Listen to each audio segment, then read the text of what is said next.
Hello दोस्तों, clear concept channel में आप सभी का स्वागत है। आज मैं आप लोगों के लिए जो भी अंतर्राष्ट्रीय सीमा है, किस देश की सीमा किस देश से मिलती हुई है, इससे कई बार एग्जाम में क्वेश्चन पूछ लिए जाते हैं। जैसे अभी आरआरबी मिनिस्ट्री का क्वेश्चन चल रहा है, उसमें क्वेश्चन पूछ लिया गया था 141वीं समांतर रेखा जो थी उसके बारे में पूछ लिए गए थे। तो इस तरीके से क्वेश्चन कई बार पूछ लिए जाते हैं, इसलिए मैं इसको वीडियो को लेकर आया हूँ, जिसमें आप लोगों के लिए जो भी आरआरबी मिनिस्ट्रियल के एग्जाम चल रहे हैं, एनटीपीसी के एग्जाम होने वाले हैं, ग्रुप डी के और एनटीपीसी के जो ग्रेजुएशन लेवल के एग्जाम है, तो उनमें ये क्वेश्चन पूछ लिए जाते हैं, इसलिए वीडियो को लेकर आया हूँ दोस्तों। तो सबसे पहली पहली जो रेखा है वो कौन सी है? डूरंड रेखा। पहले हम इसके बारे में जानकारी लेते हैं। जो डूरंड रेखा दोस्तों, ये पाकिस्तान और अफगानिस्तान के मध्य में है। कहाँ पर? जो पाकिस्तान और जब आप ये पढ़ेंगे तो आप मैप जरूर पास में रखिएगा, जिससे एक बार जब मैप में दिख जाता है ना तो उसको हम लोग सही से याद कर लेते हैं। तो जो ये वाला क्षेत्र पड़ जाता है ना इंडिया का इस तरीके का, तो जो हिंदू कुश पर्वत श्रेणी है यहाँ पर, जो पाकिस्तान और अफगानिस्तान वाला ये वाला क्षेत्र है, यहाँ के बदले में एक सर मोंटिगा ड्यूरेंट थे। कौन थे?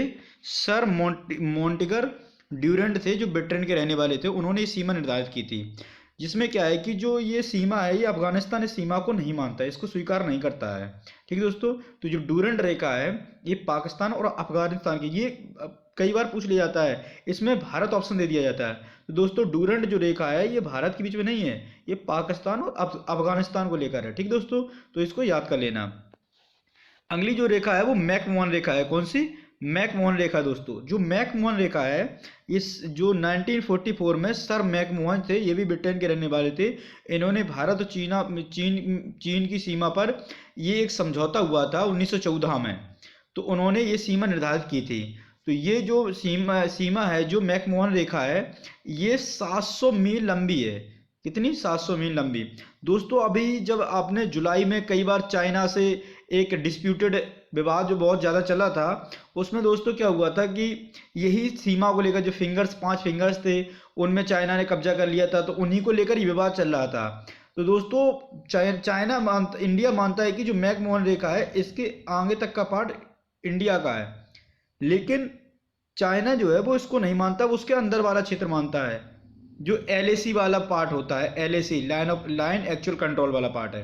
ठीक दोस्तों, तो ये इसको याद कर लेना। जो मैकमोहन है वो किसके बीच में है? इंडिया और चाइना के बीच में है। ठीक दोस्तों, आगे अगर मैं बात करूं रेड क्लिफ लाइन की, तो रेड क्लिफ लाइन जो है ये पाकिस्तान और भारत के बीच में है। ठीक दोस्तों, जो 15 अगस्त 1947 को जब इसका विभाजन हुआ था, भारत का और इंडिया का विभाजन हुआ था, तब ये रेखा खींची गई थी, और इसका निर्धारण किसने किया था? रेड क्लिफ ने किया था, इसलिए ये रेड क्लिफ रेखा कहलाती है। तो रेड क्लिफ जो है वो भारत और पाकिस्तान के बीच की रेखा है दोस्तों। आगे बात करते हैं तो हिंडनबर्ग रेखा जो है वो ये प्रथम विश्व युद्ध के बाद 1947 में जर्मनी और पोलैंड, जो ये जर्मनी वाला क्षेत्र है दोस्तों और पोलैंड वाला क्षेत्र पड़ जाता है, उसके बीच की रेखा है। कौन सी? ये जर्मन और पोलैंड के बीच में पड़ जाती है। जो पूर्वी जर्मनी है और जो पोलैंड वाला क्षेत्र है, इसमें ये निर्धारित की गई है। तो ये किसने? हिंडनबर्ग ने निर्धारित की थी। तो ये जो प्रथम विश्व युद्ध जब हुआ था उसके बाद की गई थी। तो ये प्रथम इसके बाद ये जो 1947 की थी, प्रथम विश्व युद्ध 1914 से 18 के बीच में हुआ था। ठीक दोस्तों, तो ये हिंडनबर्ग रेखा जो है जर्मनी और पोलैंड के बीच में है। ये एग्जाम में पूछी भी जा चुकी है, इसलिए इसे आपको याद करना है। आगे मोस्ट इंपॉर्टेंट है, जो कई बार एग्जाम में मैन रहीम रेखा, वो मैकमोहन रेखा थी, जो भारत चाइना के बीच में। और ये मैन रहीम रेखा है, जो सोवियत रूप जो एसएसआर था जो बट गया है, 1992 में बट गया है। जो ये आपका कजाकिस्तान किर्गिस्तान वाला क्षेत्र है, और जो ये क्या नाम है, उज्बेकिस्तान किर्गिस्तान कजाकिस्तान, तो ये जो क्षेत्र थे ये सारे एसएसआर में आते थे। तो एसएसआर जो आपने सुना होगा ना, ऊपर जो स्केवेंडियन कंट्री है, जो नॉर्वे स्वीडन और फिनलैंड, ये जो 3 कंट्री हैं ऊपर, जो यूरोपियन कंट्री हैं, ये जो फिनलैंड और ये जो यूरोपियन कंट्री में जो क्षेत्र आ जाता है 20% जो रसिया का, उसके बीच में रेखा है, उसको कहा जाता है क्या? फिनलैंड के बीच में मैन रहीम रेखा दोस्तों। ठीक है, ये यूरोपियन कंट्री में फिनलैंड है जो ऊपर। नॉर्थ में जब आप देखेंगे तो नॉर्थ में जो मैन रहीम रेखा है, ये कहाँ पर? फिनलैंड और रसिया के बीच में है, जो यूरोपियन वाला पार्ट है रसिया का। ठीक दोस्तों, इसके बाद आप लोग याद कर, इसके बाद है अगली मैगी नोट रेखा। कौन सी? Maggi note. ये दोस्तों फ्रांस द्वारा खींची गई थी। ये जर्मनी और फ्रांस के बीच की रेखा है। किसके बीच की? जर्मनी और फ्रांस के बीच की रेखा है। ठीक दोस्तों, कौन सी? मैगीनोट रेखा। इस तरीके से जब ये पुर्तगाल के ऊपर जर्मनी है और फ्रांस और जर्मनी की बॉर्डर जो मिलती है, ये जो बीच में रेखा कहलाती है, ये मैगीनोट रेखा कहलाती है। ठीक दोस्तों, तो इसको याद कर लेना। अब बात करते हैं 17वीं समांतर रेखा। तो जो 17वीं समांतर रेखा है, ये उत्तरी और दक्षिण वियतनाम की ओर सीमा बनाती है। जो उत्तरी वियतनाम और दक्षिणी वियतनाम है, जो आसियान कंट्री है ना नीचे, उसमें जो वियतनाम है ना, उसमें उत्तरी वियतनाम और दक्षिणी वियतनाम जो है, उनके बीच में 70 समांतर, मतलब कि ये अक्षांश रेखा है। कौन सी है?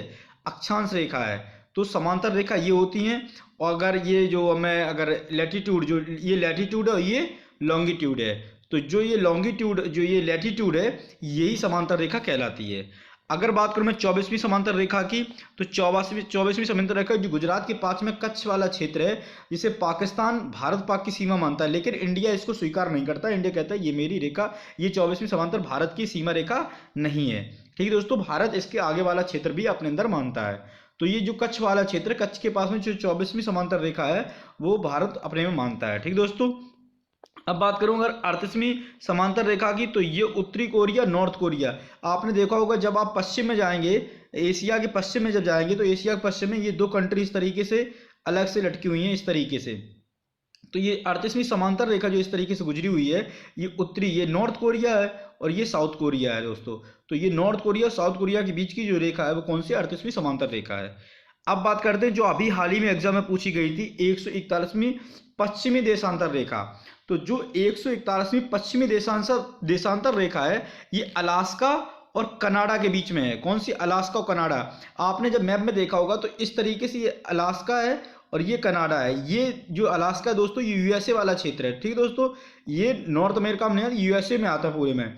तो ये जो यूएसए वाला क्षेत्र है, ये जो इस तरीके से 49वीं जो रेखा है, वो इस तरीके से, सॉरी 141वीं, तो ये 141वीं जो रेखा है, देशांतर रेखा है। ठीक दोस्तों, जो मैंने आपको अभी लॉन्गिट्यूड बताया था।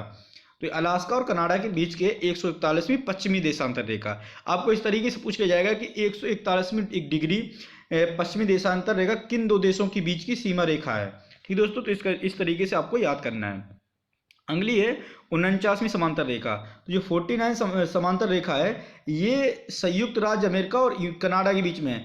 आपने इस तरीके से देखा होगा कि जब ये कनाडा वाला जो क्षेत्र है, ये इस तरीके से, ये पूरा ऊपर नॉर्थ में कनाडा है और नीचे यूएसए वाला पूरा क्षेत्र है। तो ये आपको यहाँ पर 5 नदियाँ दिखाई गई थी, saint Lawrence, Huron, Michigan, Ontario, इस तरीके से 5 जो नदियाँ थी, जो ग्रेट रिवर के नाम से फेमस हैं। तो उसमें ये रेखा समांतर रेखा है। इसमें सेंट लॉरेंस नदी भी कुछ बॉर्डर बनाती है इसके साथ में। तो आप लोग इसको याद कर लेना। आगे बात करता हूँ ऑर्डर नीचे रेखा। कौन सी? ऑर्डर नीचे रेखा। तो ऑर्डर नीचे रेखा की बात करूं तो ये पूर्व जर्मनी और पोलैंड के बीच की सीमा रेखा है। किसके बीच की? पूर्व जर्मनी, जो जर्मनी के पूरब वाला पार्ट है, और पोलैंड वाला पार्ट है, उसके बीच की समांतर रेखा है ऑर्डर नीचे। आगे अगर मैं बात करूं दोस्तों, तो शीघ्र फ्रेयार्ड की, किसकी? आगे मैं अगर बात करूं तो जो ये शीघ्र फ्रायड रेखा है, ये द्वितीय विश्व युद्ध के बाद, किसके युद्ध के बाद, फ्रांस और जर्मनी के बीच की रेखा है, जिसमें दोस्तों कुछ दीवारें बनाई गई थी। उसके लिए उसके अपनी मतलब कि जर्मन जो सैनिक थे, उन्होंने अपनी रक्षा के लिए एक सीमा बनाई गई थी। तो ये वही रेखा है जो स्वयं बनाई गई थी। ठीक दोस्तों, तो शीघ्र फ्रेयार्ड रेखा है, ये किसके बीच में पाई जाती है? तो ये फ्रांस और जर्मनी के बीच में थी। ये दोस्तों अंतरराष्ट्रीय सीमा थी, जिनके बीच में दोस्तों कई बार क्वेश्चन पूछा जाता है। मोस्टली क्वेश्चन अगर आप लोगों के लिए आएगा, तो ये आपका जो रेड क्लिफ वगैरह है और जो मैकमोहन है, मैन रहीम है, तो इनके बारे में ज़्यादा क्वेश्चन आते हैं। इसलिए आप लोग उनको तो जरूर याद कर लेना और इनको भी याद करते रहना, क्योंकि पैटर्न चेंज करते रहते हैं, कभी किसी प्रकार का क्वेश्चन पूछ सकते हैं। यदि दोस्तों मेरा चैनल आप लोगों को अच्छा लगे, ये आप लोग इसको सब्सक्राइब करिए, शेयर करते रहिए, जिससे आपके और दोस्तों की जानकारी मिल सके, उनके पास भी ये नॉलेज पहुँच सके। धन्यवाद दोस्तों।